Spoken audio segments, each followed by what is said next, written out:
이 율법은 하나님의 백성들이 그 법대로 살아갈 수 있도록 경고해 줌과 동시에 이 복과 저주의 기준이 되기도 합니다.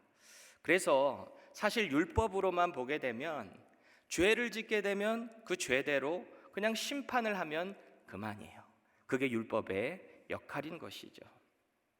그런데 오늘 하나님께서는 율법을 떠나서 심판을 받아 결국 포로로 끌려가게 될 이스라엘 그 자손들을 향해서 회개의 기회를 주고 계십니다. 이게 바로 하나님의 은혜죠, 은혜. 그냥 끝날 것 같았지만 하나님께서는 그들에게 긍휼을 베푸셔서 다시 돌이킬 수 있는 기회를 주시는 거예요. 그럼 그 회개할 때가 언제인가? 1절 하반절 다시 보세요. 쫓겨간 모든 나라 가운데서 이 일이 마음에서 기억이 나거든, 이렇게 말씀하세요. 시내산 앞에서, 그리고 지금 모압 평지에서 하나님께서 이스라엘 백성들에게 언약의 메시지를 주세요. 그 언약의 이 많았던 메시지들을 축약을 하면 뭐로 될까요? 하나님 사랑하고 하나님께서 주신 그 법도와 율례, 그 율법의 말씀을 마음과 정성을 다해서 지켜라. 그게 바로 율법이죠. 하나님께서 맺어주신 언약이에요. 하나님께만 집중하라는 것입니다. 사실 세상에 온갖 좋은 눈요기들 얼마나 많습니까? 이스라엘 백성들에게도 마찬가지였어요. 이전에는 경험해보지 못했던 온갖 쾌락들이 가나안에 집약되어 있습니다. 그래서 그걸 보게 되면 자연스럽게 하나님을 떠나게 됩니다. 그러니 자연스럽게 마음 가운데 남아있었던 그 말씀들이 사라져버리게 되는 거죠. 그 말씀이 사라지게 되니까 자연스럽게 하나님을 떠나게 되는 것이 이스라엘 백성들, 그리고 저와 여러분들 아니겠습니까? 그래서 결국 1절 상반절 보세요. 내가 내게 진술한 모든 복과 저주가 내게 임함으로. 또 3절 중반절 보세요. 포로에서 돌아오게 하시되 내 하나님 여호와께서 흩으신 그 모든 백성 중에서 너를 모으시리니. 하나님의 말씀을 떠나 저주가 임할 이스라엘은 결국 이방 나라의 포로가 될 것이다 라고 예언을 하고 있어요. 앞선 계속 그 저주 가운데서 하나님을 떠나 살게 되면, 하나님을 잊어버리게 되면 결국 포로가 될 것이다. 이미 신명기 28장 29장에 걸쳐서 말씀하셨잖아요. 그래서 결국 포로가 될 텐데, 이 3절에서 무서운 표현이 나오는 게 있어요. 이 출애굽에서 지금 여기 모압 평지까지 오는 동안에 얼마나 많은 민족들을 하나님의 도우심으로 진멸하고 그들의 전쟁에서 이겼어요. 또 앞으로 이들이 이제 가나안에 들어가게 되면 수많은 그 가나안의 민족들을 하나님의 뜻으로 다 진멸하고 흩어버리실 건데, 이스라엘조차도 흩어지게 될 것이다 라는 표현이 3절에 나오고 있는 거죠. 그래서 그렇게 뿔뿔이 하나님의 저주를 받아 흩어져 있는 이스라엘 백성들인데, 그들에게 회개의 기회를 주시고 그들이 돌이킬 때 그들을 다시 불러오겠다라고 약속하고 계시는 하나님의 은혜인 것입니다. 우리가 때때로 살아가면서 우리는 이런 생각을 할 때가 있습니다. 우리 마음 가운데 이 선한 양심 가운데 찔림이 분명히 있을 수 있거든요. 성령님께서 마음을 주시니까 찔릴 수 있는데, 이번만 하자. 이거 안 하면 나에게 손해가 있으니까 이번만 하고 말지. 나중에 회개하고 돌아가지. 과연 그런 게 뜻대로 될까요? 이 악한 생각 하나를 갖게 되면 그 악한 생각은 그 하나로 절대 끝나지가 않는 것을 우리는 많이 경험하게 돼요. 그래서 바늘도둑이 소도둑 된다는 말도 괜히 있는 게 아니죠. 우리 약물 중독 전문가이신 이현수 선교사님 말씀하실 때 들어보니까 처음에는 마약을 호기심으로 하기 시작하는데 이게 점점 자신이 컨트롤할 수 있다고 착각을 하지만 시간이 지나고 점점 횟수가 늘어날수록 결국은 그 마약이 사람을 컨트롤한다라는 것을 우리는 알고 있습니다. 그래서 야고보 사도는 이런 말을 하고 있잖아요. 욕심이 잉태하게 되면 죄를 낳게 됐는데 그 죄가 장성하게 되면 뭐를 낳는데요? 사망을 낳는다. 결국 그 죄의 시작이 결국은 사망으로 인도하게 된다라는 인생의 진리를 말하고 있는 것입니다.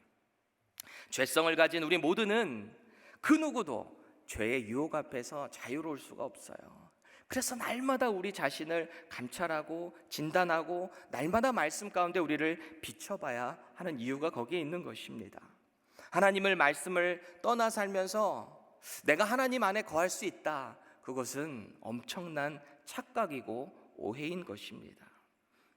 그래서 오늘 하나님께서도 그 심판의 결과로 가게 될 그 이방인에게 끌려갈 포로 생활을 말씀하고 계신 것이죠.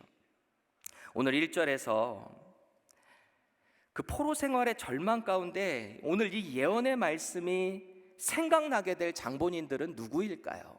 지금 이들은 아닐 거 아니에요. 지금 이들은 가나안 입성을 앞두고 있으니까 결국 포로로 끌려가게 될, 나중에 훗날 아수르에 의해서 멸망될 북이스라엘, 바벨론에 의해서 멸망될 이 남유다, 결국 이스라엘 백성들이 훗날 포로로 끌려가서 고통과 신음 가운데 있을 때 이 말씀을 기억하게 될 것입니다. 하나님께서 맺으신 언약, 하나님께서 베푸신 오늘의 이 긍휼하심을 기억하게 될 거예요. 포로가 돼서 온갖 억압 가운데 있어요. 자손들이 이런 한탄을 할 거예요. 아, 어쩌다 우리가 이렇게 됐지, 아, 어쩌다가 이렇게 우리가 참혹한 인생이 되었지 라고 할 때 문득 오늘 말씀이 기억나게 될 거라는 거예요. 그래서 하나님께서는 이 말씀이 기억나면 돌이키라 라고 말씀하고 있습니다. 2절 하반절 보세요. 마음을 다하고 뜻을 다하여 여호와의 말씀을 청종하면. 9, 10절 중반절 보세요. 내 마음을 다하여 뜻을 다하여 여호와 내 하나님께 돌아오면. 기억나면 그대로 잊지 말고 돌이켜야 되는데, 돌이키는 방법이 뭔가? 하나님께서 주신 그 말씀을 하나하나 다시 지켜가면서 하나님께로 돌이키라 라고 말씀하고 계십니다. 그렇게 한다면 하나님께서 그 눈물의 자리에서 다시 일으켜 세워주셔서 그 사람을 회복시키겠다 말씀을 하고 계시는 거죠. 누군가는 이렇게 질문할 수 있어요. 인생의 절망 가운데 있을 때, 인생의 막장에 있을 때 하나님께로 돌이키겠다라는 마음을 갖기가 쉽습니까? 질문할 수 있죠. 네, 정말 어려워요. 인간이라는 이 존재는 어떤 절망에 빠졌을 때 그 절망을 어떤 쾌락으로 그것을 반응하려고 하는 욕망이 있기 마련이죠. 사탄의 계략이죠. 때때로 비그리스도인 중에 이런 말을 하고는 해요. 저는 죄를 너무 많이 지어서 교회를 못 갑니다. 그리스도인 중에서도, 교회 다니던 사람 중에서도, 하나님을 떠난 사람 중에 이런 말을 합니다. 저는 넘지 말아야 될 강을 넘었습니다. 다시 못 돌아갑니다. 교회 못 가요. 이렇게 말하는 사람들을 또 종종 보고는 합니다. 과연 그럴까요? 5절 말씀은 하나님께서 그 포로에서 회복시켜서 원래 그 약속의 땅으로 돌아오게 하실 텐데 이 끌어오는 사람들이 위치가 어디에 있었다고 합니까? 보면은 하늘 끝에 가 있는 사람일지라도 하나님께서 그들을 모아오시고 그들을 이끌어내시겠다, 인도하시겠다라고 말씀을 하고 계세요. 하늘 끝에 가 있는 사람. 4절 말씀을 세 번역으로 한번 보면, 쫓겨난 당신들이 하늘 끝에 가 있을지라도 주 당신들의 하나님은 거기에서도 당신들을 모아서 데려오실 것입니다.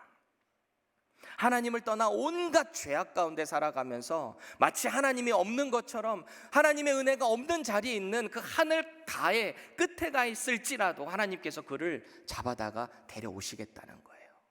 그를 모아주시겠다는 거예요. 하나님께서 하시겠다라고 약속하세요. 절망 가운데 하나님의 말씀이 기억나게 되면 돌아와야 되는데 그럴 힘이 없으세요?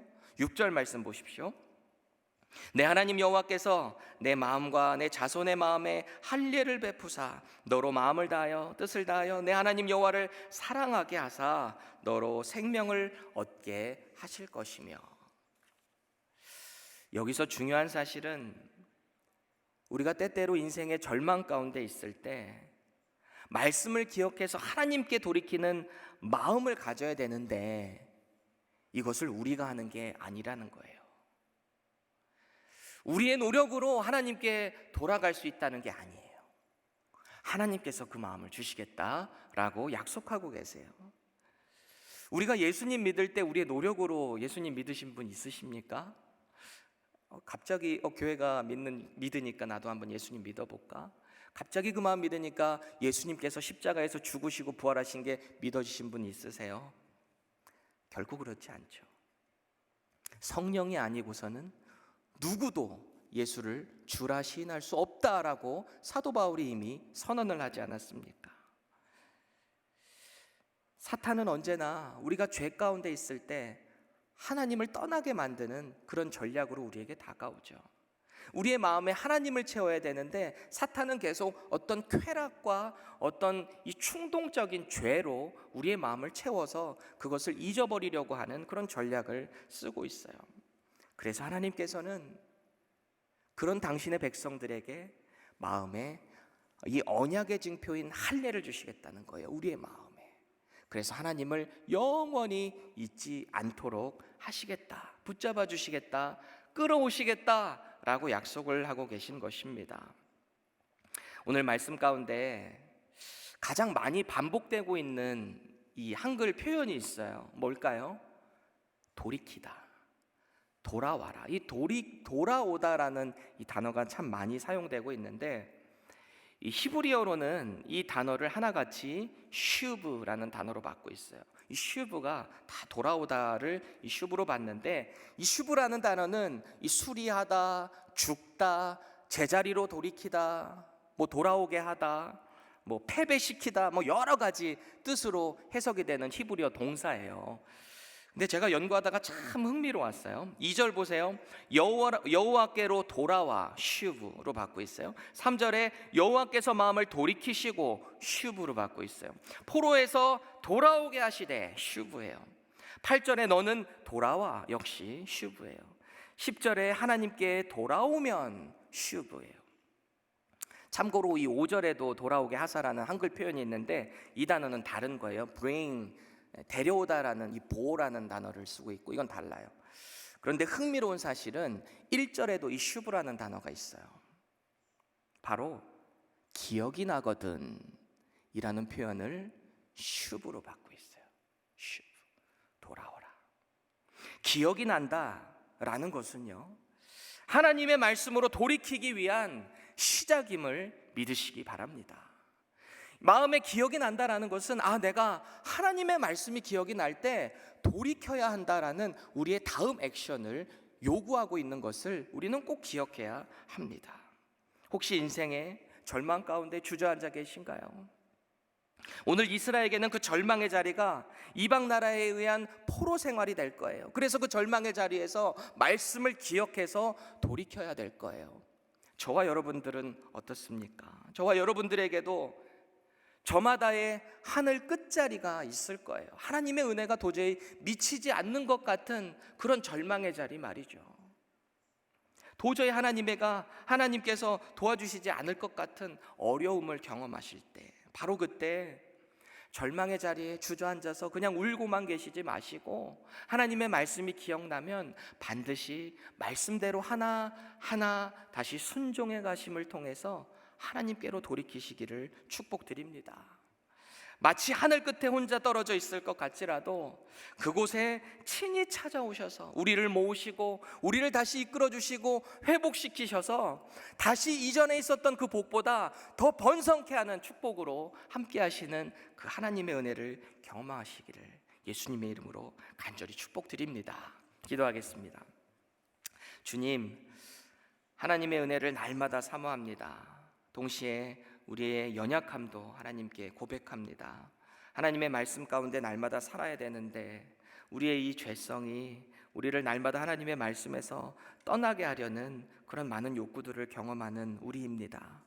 오늘도 우리 성령님께서 우리의 마음을 주관하여 주시고 하나님의 언약의 그 할례를 우리의 마음 가운데 허락하셨으니 날마다 성령님의 뜻에 따라가며 하나님의 말씀 가운데 거함을 통해서 날마다 주님께서 부어주시는 그 놀라운 복을 날마다 경험하는 복된 인생 될 수 있도록 주님 오늘도 우리에게 그런 은혜를 더하여 주시옵소서.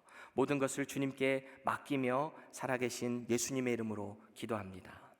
아멘. 오늘도 승리하시기 바랍니다.